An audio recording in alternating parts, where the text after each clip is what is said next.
The beginning of the Second Slave Revolt was facilitated by events in northern Italy.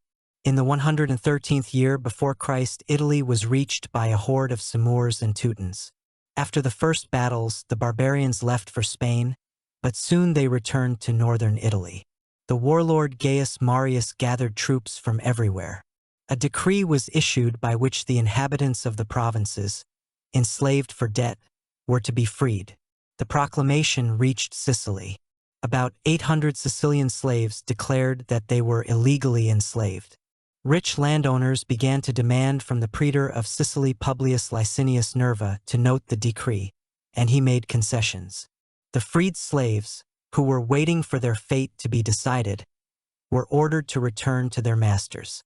Many freed slaves took refuge in a grove near Lake Paliki. There they discussed plans for a new uprising and then dispersed throughout Sicily. The leader of one group of slaves, Varius, incited the others to kill their masters and escape. Varius's group of 120 fugitive slaves went into the mountains. There they built a small fortress into which new slaves fled. Praetor Nerva led the legionaries against the rebels, but near the fortress he decided to act with cunning. Nerva persuaded the fugitive brigand Titinius to infiltrate the fortress with his gang under the pretext that they wanted to join the rebels. Varius was glad to get a man with military experience and entrusted him with command. Titinius led the slaves on a sortie and led the praetor's troops into an ambush. By tradition, the captured slaves were crucified, but rebellions were sweeping into new areas. A major hotbed was in southeastern Sicily. There the rebellion began at the villa of Publius Clonius. The slaves massacred their master and left for a fortified camp on the Alba River. Other slaves followed them. The viceroy tried to defeat the new rebel camp. The attempt to storm the camp failed. 600 legionaries were turned to flight by 2,000 slaves.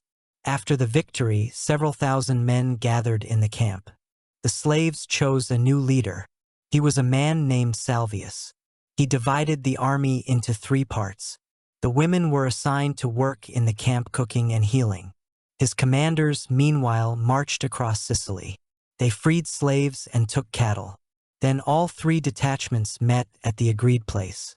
Now King Salvius had 20,000 warriors. The king ordered the soldiers to be trained in foot and horse combat. At the same time, an army of slaves laid siege to Morgantina. At this time Nerva, having gathered 10,000 legionaries and militia, captured the rebel camp. Salvius' warriors rushed back, fearing for their loved ones who had been captured. Before the battle, the king announced that slaves in the Roman army could become free by coming over to his side. Slaves in Nerva's militia left the battlefield or even defected to the rebels.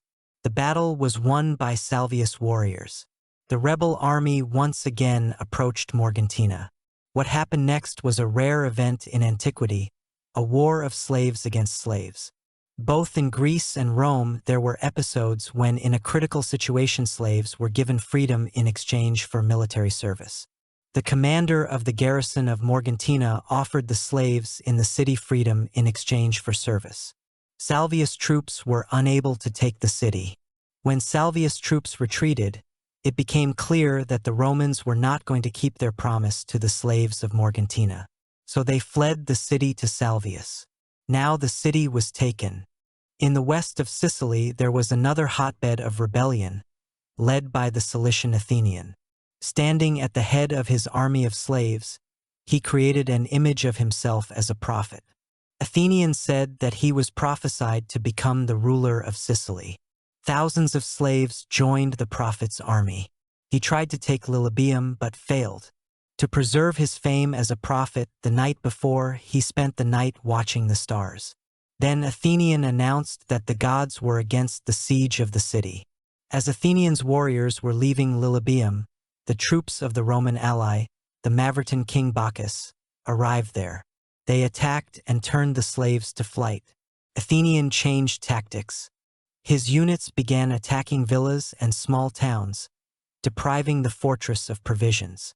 The armies of both rebels were joined by the free poor in addition to the slaves. Salvius, meanwhile, had chosen a place for the capital, Triocula. The king's palace was being built there, and his officials were meeting there. Athenian came to Triocola for negotiations. Initially, the two leaders were able to agree, but then Salvius threw his rival into prison. In the meantime, the praetor Lucius Licinius Lucullus landed on the island. Salvius freed Athenian and appointed him military commander.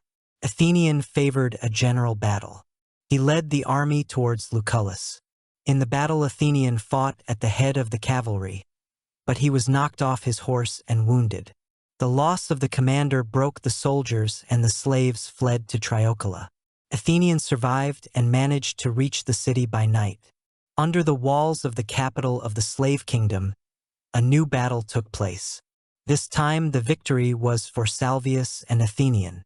But Lucullus had enough troops, and he began a siege. In one of the skirmishes, Salvius was killed.